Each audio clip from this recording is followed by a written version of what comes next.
Hello everyone, I'm the Weather Dude. Welcome back, and today we are giving another update on Tropical Storm Henri, as it is pretty much coming ashore, if not made landfall by the time you see this video. Coming ashore there on coastal New England, and we're going to be talking about the threats that everybody's seeing right now, and what could come for potentially inland locations as well. Before I get started though, be sure to like and subscribe so this video reaches more people that live in the Northeast that definitely do need to see this video. Make sure those notifications are on as well. And we're just going to get started. So it did weaken to a tropical storm, and there are two reasons for that. One, well actually the obvious reason would be the heat content. It definitely lost that. We knew that was going to happen as it crossed over the Gulf Stream, had its last bit of power, and then it was going to start trailing off from there. But the less obvious reason was actually the wind shear, because that was actually supposed to be weakening. The shear was going to weaken, therefore the storm was going to strengthen as it headed north. But that upper level trough was stronger than expected. So the convection actually is on the west side of the storm, and as it goes inland, you might even see some convection drop further south and west. So we'll see what happens for you guys in northern mid-Atlantic. Still not going to expect too much compared to what, a place like New York City and Connecticut and Rhode Island could get in Long Island. But still, we could see some rain further to the south and west since that trough is a little stronger. But you can see right now, it's pretty much in a moderate wind shear environment. And to be honest, even if the shear was a little lower, it really wouldn't matter because the water temperature is like in the low to mid 70s right now. So if we look at the wind history, so as you can see, the hurricane warnings have been canceled. No evidence of hurricane force winds onshore. Those were all offshore. I think it got to like 75, maybe got to 80 overnight max, but I personally remember seeing 75 before it started dropping in. So eastern Long Island, eastern Connecticut, all of Rhode Island, and coastal Massachusetts have picked up those tropical storm force winds. Places like Bridgeport and Westport, Connecticut, New York City, even like Long Branch, New Jersey, even though you were under the warnings, you haven't seen tropical storm force winds yet. So we'll see if that changes. I think actually the tropical storm warnings were canceled for New Jersey. I think even for New York City too. So I think it's pretty much limited to Bridgeport and Long Island now, and it points east from there. So in this teal color is where those tropical storm force winds are. It's a pretty big wind field. Like it goes from central Long Island like all the way out to almost the eastern point of Cape Cod. Like I think it's like over 160-ish miles from the center. It could even be more than that. But in that green is that higher winds, those stronger tropical storm force winds between 58 and 70 miles an hour. Now the storm currently is at 60 miles an hour. So these are in the green is where your 60 mile an hour wind field is. And I'm sure there will be plenty of gusts that go higher than that. So your highest storm surge will be, as for right now at least, will be in this area. So coastal Rhode Island, around New Bedford, Massachusetts, Falmouth, Massachusetts. Sorry if I mispronounced that. But in this green area is where we have the core of the stronger winds, and we're going to see the higher surge right now. This is expected to go a little bit more west across Connecticut, maybe into like western Massachusetts, pretty much like pivoting around Boston is what it looks like in Worcester. Before tracking through maybe more northern New England and coming out back over the shore. No strengthening expected once it gets over the Gulf of Maine. I mean, if it were to strengthen, it's nothing tropical. Like it's just becoming a mid-latitude system at this point, but it's going to weaken into a depression. So Montauk, you're certainly seeing tropical storm force winds. We still got storm surge warnings. All right. Again, the winds are a little bit weaker, but the surge really didn't come down that much. If we look at the tropical storm force wind probabilities, you can see that even though, just because for you inland guys, just because you're not under the warning doesn't mean you're not going to see tropical storm force winds, because look at interior Massachusetts, right? You guys in the orange and the red, that's over 60, even over 70% chance of tropical storm force winds for around Worcester. Even Boston, you're above that 50-50 shot. So warnings might not get extended inland, but just know that you could still see those tropical storm force winds inland. And remember, the Northeast, very heavily wooded, a lot of trees. So wooded region, so trees are going to come down, not to mention from Fred and other weather disturbances that have been coming through, it's been very wet. So this is a bad combination. And as for the surge, it's also a bad combination because we're at astronomical high tides, we're at the daily high tides. So really not working out, for the best for people in the Northeast. So max surge has been brought down from 3 to 5 to 2 to 4, but that does not mean the threat is any less. So again, Long Island Sound through Montauk, coastal Rhode Island, Narragansett Bay, of course. We got Buzzards Bay, Nantucket Sound. So the same area is still in the surge. It just got brought down by like a foot. Boston, still 1 to 2 feet of surge expected for you. Of course, As the storm is sitting offshore, it's going to be bringing in those winds from the east and the northeast. So Boston probably getting your surge right now as well. Of course, for southern Long Island, probably 1 to 2 feet. But on the northern end and the coastal Connecticut, probably 2 to 4 feet of surge. And the rainfall, that's the thing that hasn't changed. That's why I want to stress. Storm strength does not relate to rainfall, especially since it's moving slow.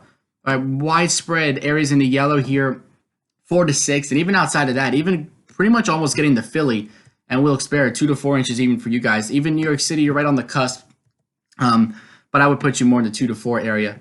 But Hartford, definitely in the 4 to 6 inches range. Of course, in the southeastern part of New York, around the Berkshires, of course, that's where you have those 4 to 6 inch rainfall totals. Pretty much all Rhode Island, 2 to 4 inches. Nantucket, really not much rainfall expected, less than an inch. Boston, you're in like that 1 to 2. And of course, even Vermont, New Hampshire could even pick up a couple inches of rain still as well. So our flooding threat, of course, in that red zone, pretty much from Wilkes-Barre, right on the border of Wilkes-Barre to New York City to Hartford and Albany is where you have the greatest flash flood threat. But notice in the yellow, it does extend out even down towards Wilkes-Barre and Philadelphia and even coastal Jersey.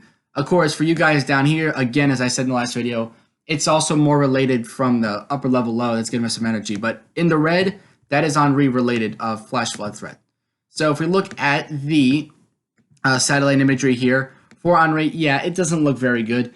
And you can see the deepest cloud cover, convection, is actually getting pushed west right now. Pretty much that trough is pretty much trying to pick it up. You can see, like, look at these are like a little bit lower cloud tops, but warmer cloud tops. The colder cloud tops and the deeper convection is associated right here, western Massachusetts, Connecticut, Rhode Island, and it's pretty much pushing its way to pretty much west-northwest.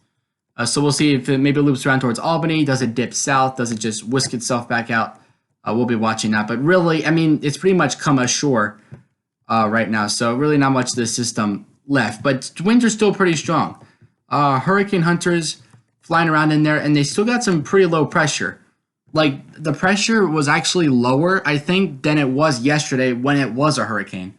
And that's definitely some evidence that we are seeing some more mid-latitude storm, like a regular low pressure kind of characteristics, because pressure down to 989 is what they found. But in terms of flight level winds, they are finding winds of over 65 miles an hour or close to it. But again, if that's not picked up at the surface, then it really doesn't count, because remember, they are flying in the air. That red line, those are suspect SFMRs, so more so look at the blue lines, because I can assure you there's not 95 knots of wind. The one peak that they found got near 55 knots, that's around 60, so it'll probably keep the storm at same strength. But you can see, here's our 2 dips of pressure down to about 991. They actually did pick up 989 though in the aircraft.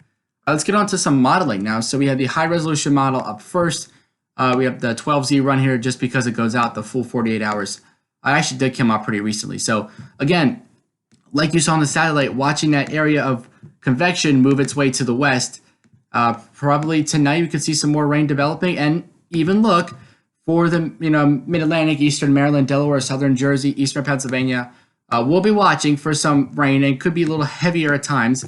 We'll see some heavier bouts of rain. Again, as with any future radar, this is to give you an idea. Don't necessarily take it, word for word. And there will even be, when the low is right here, there will be another like backdoor, kind of like a nor'easter, right? Or like a coastal snowstorm on the backside. You could get some snow. Well, it's the same way with this storm. Connecticut, New Jersey, some heavier bouts of rain that could swing through, just to put the icing on top of the cake. And then low goes out to sea. Coastal Maine could even get some heavier rain for the morning time there on Tuesday. So how much rain? Now this was run at 8 o'clock. The 12Z, it wasn't released at 8 a.m., but it's run from 8 o'clock. So from 8 o'clock this morning through 8 o'clock Tuesday morning. So pretty much, it just pretty much counts as like the total rainfall.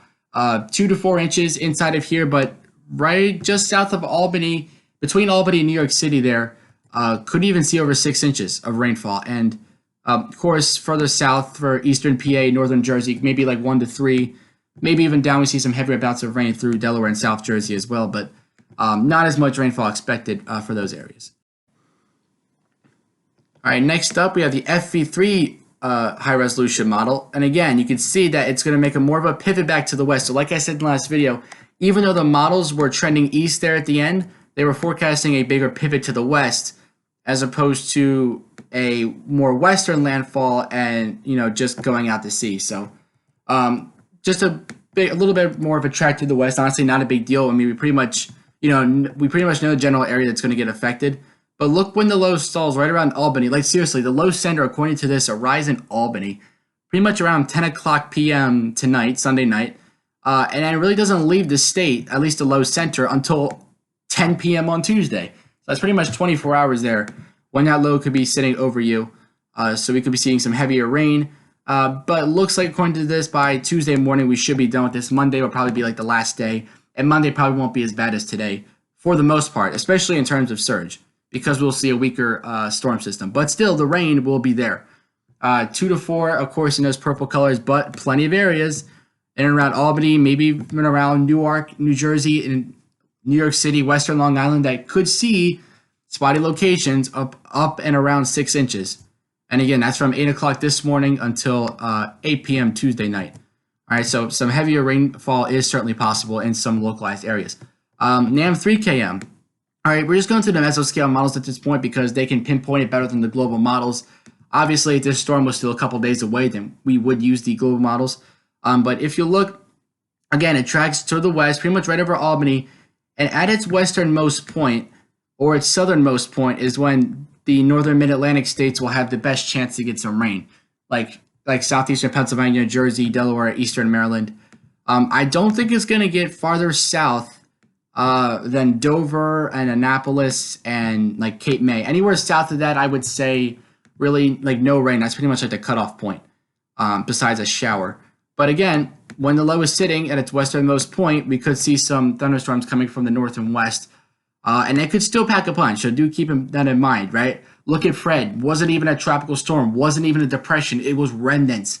And it pretty much, and I wouldn't say it ravaged the Northeast, but it did some pretty serious damage in terms of rainfall. But if you look, Vermont, New Hampshire, Massachusetts, Connecticut, very heavy rain still Monday night. And remember, when we talk about trees coming down, wind definitely does. I mean, rainfall itself could even bring some trees down if it's wet enough, but the wind will certainly put the icing on the cake there. And again, the low will depart on around Tuesday morning. Rainfall with the NAM, pretty much, we're seeing a good consensus here between Albany and Hartford, down to New York City, Newark, New Jersey, Western Massachusetts. Your 2 to 4 widespread, and then 6 inches plus in a couple of localized areas. So that's the theme I'm seeing with all these models, and it's good that we're seeing some agreement here from the mesoscale models. The RGEM, again, low comes ashore. When it gets to its western and southwesterly most point is when we'll see the rainfall come into the mid-Atlantic briefly overnight Sunday and the Monday morning. And then after that, it whisks itself out to sea. Some heavier rainfall will still be possible for northern New England as well. And the rainfall, a little different with the RGEM, maybe some for eastern Pennsylvania and western and northern Jersey. For Albany, 2 to 4 inches. The darker purple there over eastern Pennsylvania, a little area of 5 inches. But again, don't take that word for word. Definitely. I mean, we could see that 5 inch total like up here in New York. All right, that's how future radar. You just have to just look at the placement. Like don't necessarily pay attention to a specific run. It gives you an idea. But over in Connecticut, Rhode Island, 2 to 4 inches still as well. So we could still see some pretty high rainfall totals still yet to come here from Henri. So doing another video about discussing the hurricane season overall further, so be sure to check that one out as well. Thank you guys for watching. I am the Weather Dude signing off. Till next time, I will catch you guys in the next video.